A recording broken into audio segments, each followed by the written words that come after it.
today one of our very own, Professor Emeritus, Dr. Ralph Brown. Ralph.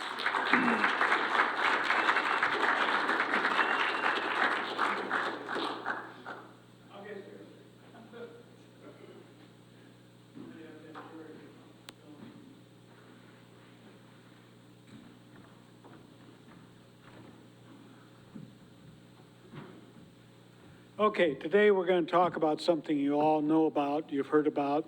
There's only one person in this room who actually lived through it in a sense of knowing what was going on. Sylvester Clifford.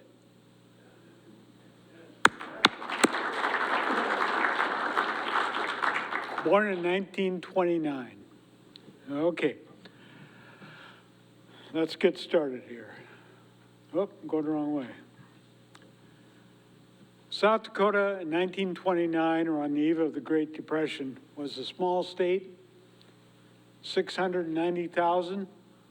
During the Great Depression, population declined 80,000 people, and we didn't get back to 690,000 until 1990. 60 years, basically. 81% rural, 16% of the population was the 10 largest cities. Sioux Falls was 33,000 people. Today it's 181,000. Sioux City, you remember, was 80,000, still 80,000. Aberdeen is now about 28,000. And then we have Mitchell and here and there a little bit, maybe actually very close to where they were then. Rapid City, 10,000. How big's Rapid City now? 75,000. Okay.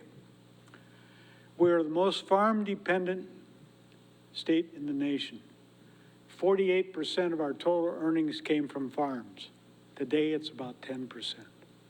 Many people are surprised by that. Number of farms peaked in 1931 at 84,000 farms. Average size was 434 acres. Value was $36 an acre. In 2018, we were basically at 30,000 farms, average size about 1,500 acres, and the value of non-irrigated land is about 2,500. That includes Western South Dakota, of course, not the 10,000 plus land we have around this part of the country. Per capita income in 1929 was about 4,500. This is stated in 2012 dollars. We were 59% of the U.S. average. U.S. was about 7,500. We ranked 37th. In 1933, per capita income had fallen from 4,500 to 2,000. About a 60% drop in per capita income in those 4 years. U.S. went from 7,500 to about 5,500. South Dakota ranked last in the country in terms of per capita income. In 2018, to give you some comparison, per capita income in 2012 dollars is about $48,000.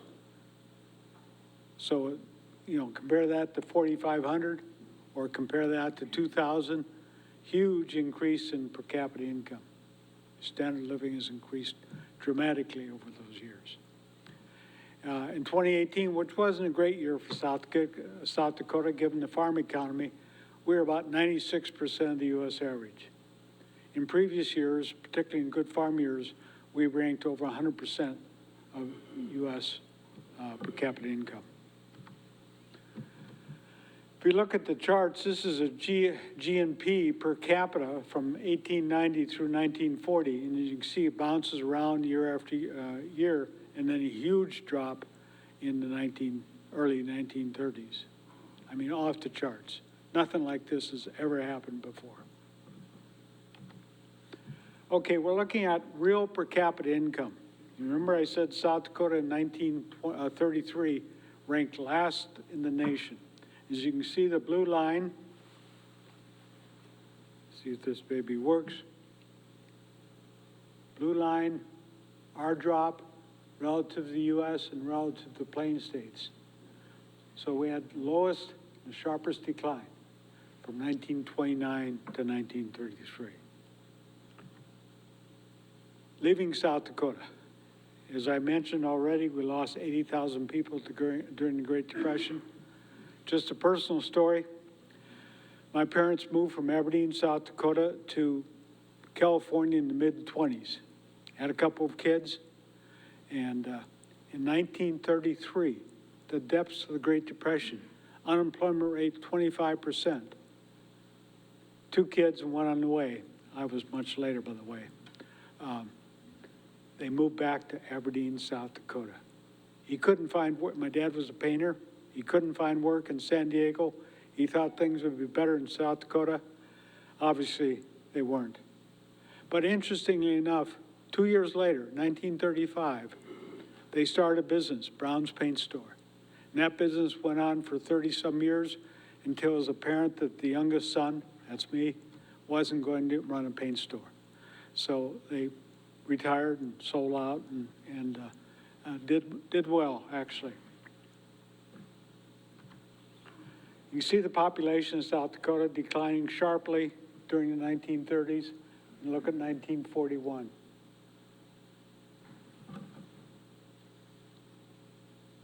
Christmas dinner. This is not a family picture, by the way, but look pretty bleak. Okay, so I've just summarizing here. South Dakota per capita income fell 58%, sharpest in the country. U.S. dropped 26%. Farm income dropped 115%. Obviously, it went from positive to negative. And farm income nationally, 41%. Real non-farm income, actually South Dakota only dropped 9%. In the U.S. economy, 23%. Our economy was such that we didn't have much of the very cyclical industries, particularly manufacturing. Manufacturing at that time was only about 4% of our employment. Today it's about 10%.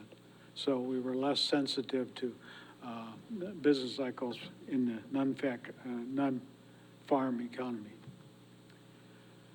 CCC, what's that stand for?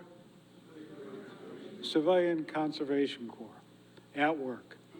During the election of 32, of course, FDR was elected, took office in 33, and there was a slew of New Deal programs. CCC was one. We'll talk about the AAA, the Agricultural Adjustment Act, and some others. I'm not going to totally get into the politics of all this. According to my father, FDR saved the nation. I know that sounds strange coming from me. That's what my dad said. Okay. Fathers are always right. Well, there's no question. There's some good and there's some bad in that whole situation. Okay, the relative importance by sector of the 29 to 33 drop. South Dakota, non-farm income drop accounts for 16% of our income drop.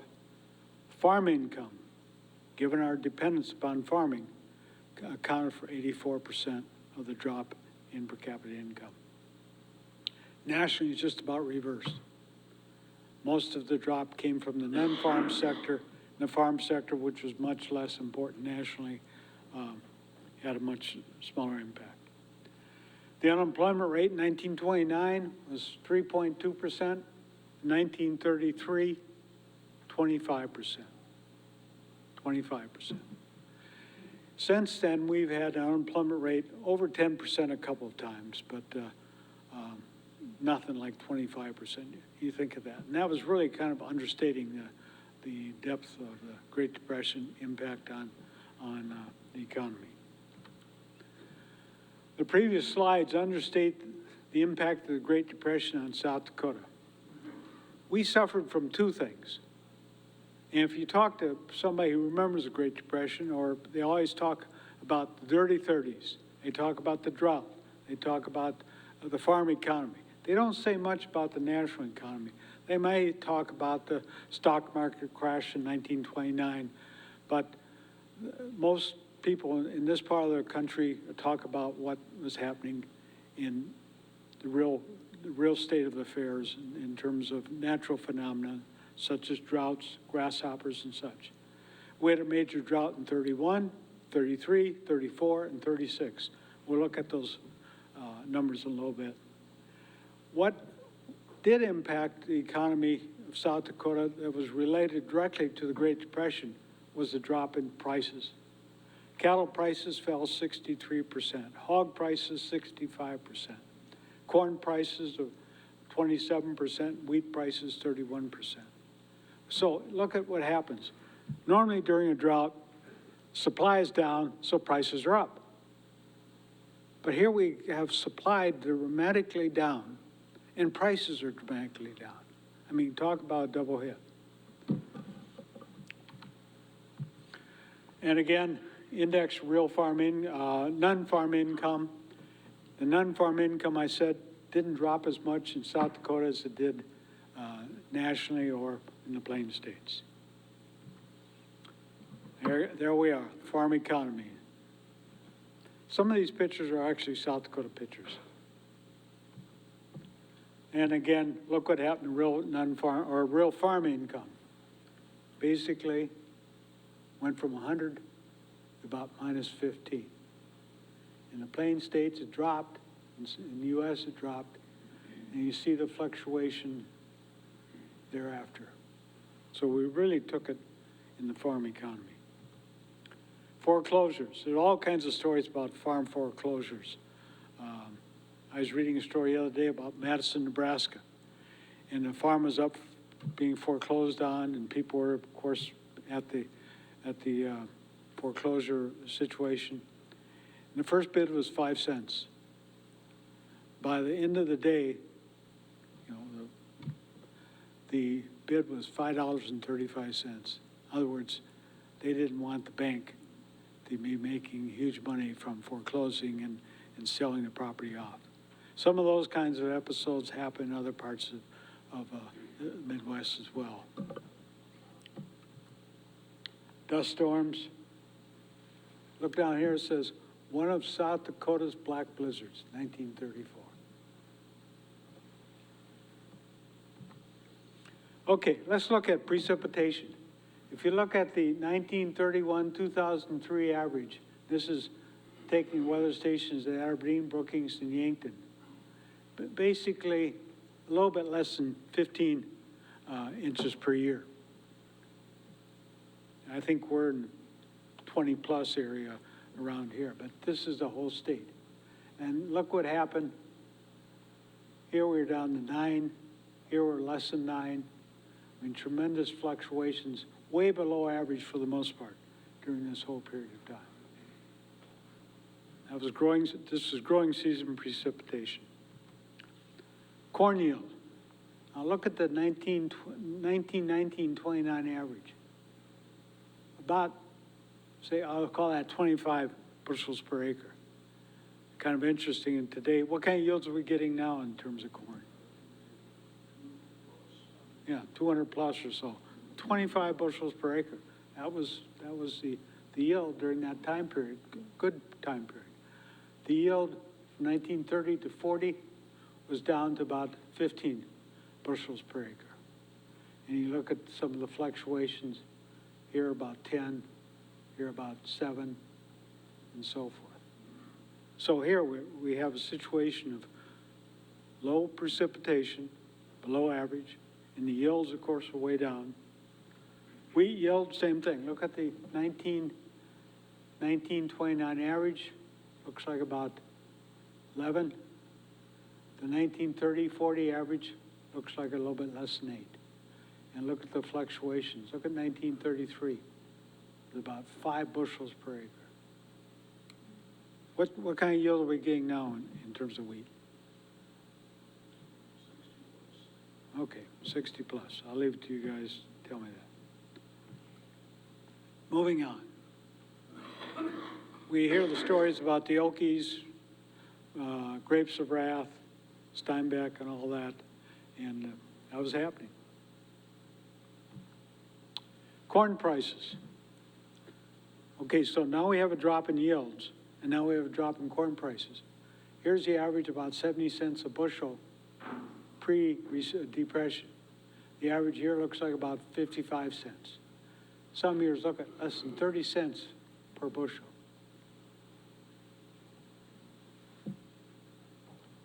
Wheat prices. About $1.20 compared to here, looks like about 75 cents. Big drop. Down here below 40 cents per bushel in 1932.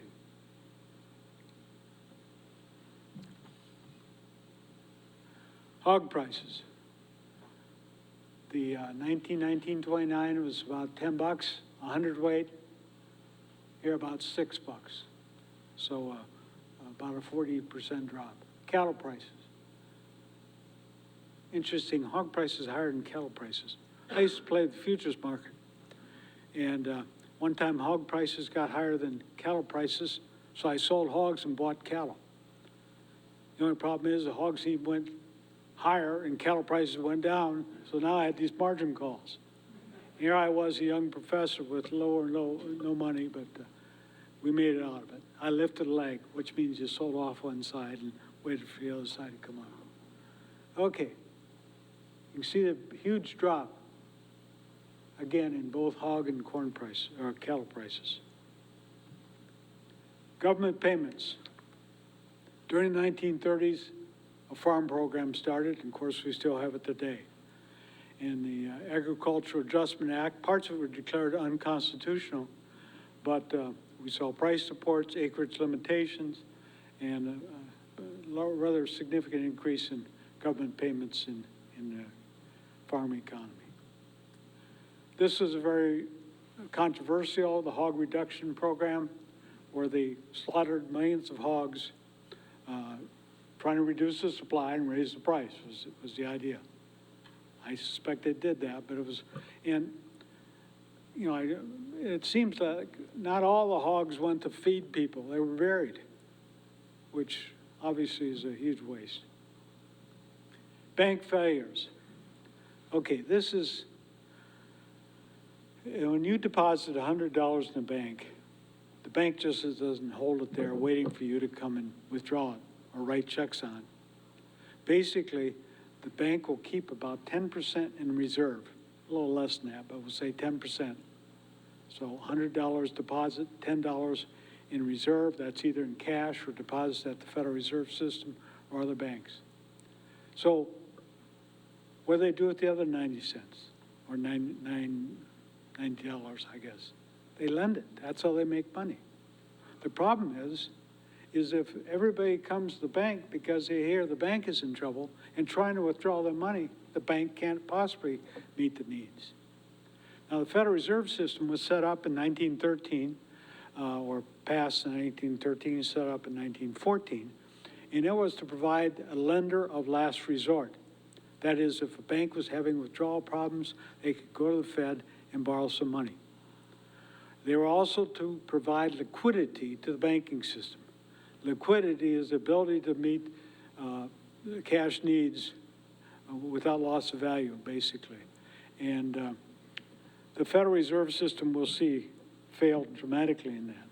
And so there were a run on the bank. Many, many people went to the bank trying to withdraw their money. The banks just couldn't meet all those demands. So they would shut down. And when FDR took office, shortly thereafter, he called a bank holiday. It was to be 3 days, but it stretched into 10 days. The banks were closed. And of course, people were wondering, when they reopen, or can they reopen? Again, a personal note, my dad had about $500 in the bank, and he was telling the story how nervous he was. Well, fortunately, the bank reopened in 10 days and his money was still there. So bank failures, and when a bank fails, there's a contraction in the money supply. And when there's a contraction in the money supply, there's a contraction in spending. And with the contraction in spending, aggregate demand, the economy slides south.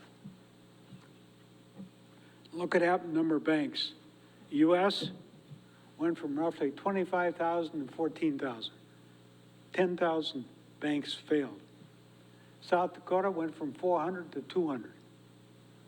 Even more significant drop in the number of banks. Bank deposits.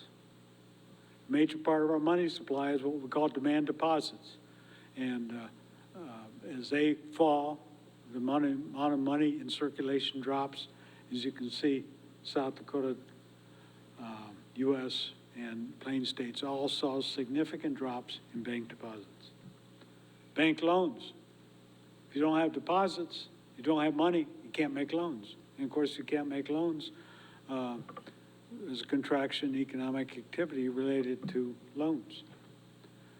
State government. Governor Barry, 1933, saw a 25% reduction in state spending. Look at this one. Higher education was cut 40%. A lot of dead wood there, huh? Well, anyway, we passed a gross income tax, limited 2 years, replaced in 1935 with the net income tax and a 2% sales tax. In 1937, we raised the sales tax to 3% and eliminated the income tax.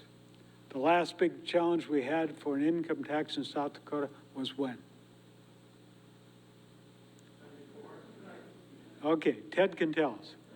Governor Knipe, actually I was advisor on the tax program. I was just getting started in the early 70s. Now I probably wouldn't be as positive as I was then. What's the sales tax rate now? 4.5%.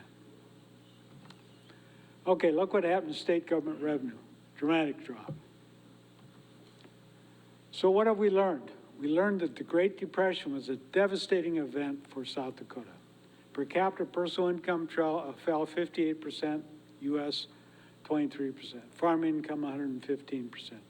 Population, we lost 80,000 people. There are two forces at work here in South Dakota. The Great Depression, and of course that caused a dramatic drop in crop prices and such. And we saw the natural event, the drought, which caused a drop in crop yields. So we had two forces at work here. And because of our dependence on agriculture, the drought really affected South Dakota dramatically. But then, as I said, normally you expect prices to go up during a drought, but the Great Depression weighed down on prices, so we had a double whammy. Bank panics, massive withdrawals. Again, 60% of the banks failed. Deposits fell 60%. Fed failed as a lender of last resort and to provide liquidity to the banking system. We all remember the Great Recession. One of the controversial things about the Great Recession is that the Fed said we're not going to allow the money supply to contract. We're going to pump liquidity into the system. Quantitative easing was one of the things that they did. They bought bonds. Every time the government buys bonds, basically that increases the money supply. They were not going to allow what happened during the Great Depression. Another big factor in the banking system was the passage of what? FDIC insurance. That wasn't around until the 30s. And that was a big, what is FDIC insurance? It insures your deposits up to, I think it's $250,000 now. So that was a big safeguard. Overall, the Great Depression was the most cataclysmic economic event in the U.S. Actually, the Great Depression was two recessions, or two depressions. The first started in August of 1929, a couple months before the stock market crash, and ended in March of 1933. That's about when my parents got back to South Dakota. The second depression started in May of 1937 and ended in June of 1938, or lasted 13 months. Okay, I haven't got time to go through all this, but I'm going to go through the causes of the Great Depression. Inappropriate monetary policy allowed the money supply to drop by 1/3 from 1929 to 1933. Allowed more than half the banks to fail. That was a major cause of the Great Depression. The workings of the gold standard. I won't go into detail about the gold standard, but basically under the gold standard, many other countries were on the gold standard at that time, and so the depression in the U.S. basically spread to other nations through the gold standard. And what was happening is we had a surplus in our trade balance, and this surplus was settled by importation of gold, which should have increased our money supply because gold was based on the amount of, or money supply was based on the amount of gold. The Fed negated that. But what was happening in other countries that are losing gold to the U.S., their money supply contracted, which meant to a contraction in their economy. Of course, we went off to gold standard in 33, and then went finally off to gold exchange standard in 71 under Nixon. Another factor that was important was the passage of the Smoot-Hawley tariff in 1930. We were trying to protect our jobs, so we raised tariffs. You've heard this story before. And of course, what happened is other countries reciprocated. And of course, the volume of international trade fell dramatically. And the stock market crash. Many people think the Great Depression is caused by the stock market. It would have caused a normal recession had the Fed not allowed so many banks to fail and so forth, which happened in 30 and 31. Look at this chart. This shows the money supply, or change in the money supply, which is the purple, and what was happening to the economy in terms of GDP. And so as the money supply fell, GDP contracted. Then as the money supply began to increase, GDP began to grow again, so we began to see the recovery. And then again, 37 is decreased, go back into a recession, depression, and then recovery. And of course, the economy on the eve of World War II still had an unemployment rate over 10%. In other words, we didn't fully recover during the Great Depression. It took World War II, where we drove the unemployment rate down to roughly 2% and such. Ben Bernanke, chairman of the Federal Reserve Board of Governors, back in 2002, when he was a member of the Board of Governors, he gave a speech. He said, regarding the Great Depression, we did it. We're very sorry. We won't do it again. Well, he was the chairman in 2007, 2008, 2009, and so forth.